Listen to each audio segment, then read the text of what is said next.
Hi everyone. In case you're struggling with a challenge wherein your learners are unable to apply or remember a lot of what you're teaching in your courses on the job, then you're at the right place. In this video, I'm going to share some tips which may help you to overcome these challenges. Now, the first thing is relevance.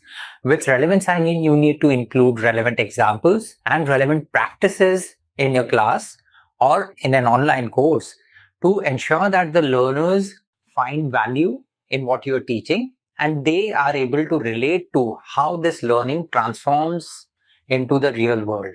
Now, the next step is including spaced repetitions. With this, I mean including microlearning modules or email newsletters, which constantly remind learners of the key tips and best practices from the main course.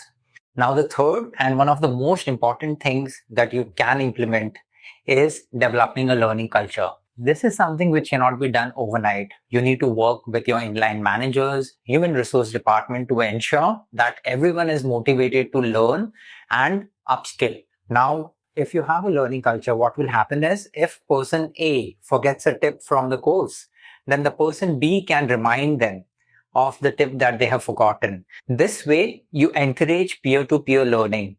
And as a result, everyone is constantly learning, retaining, and upskilling themselves. What you achieve is a learning organization that learns not only through formal education or training sessions that you develop or deliver, but they constantly learn, evolve, and upskill. Thank you for watching this video. Follow me for more such tips on instructional design, customer education, e-learning, or anything related to the training and development industry.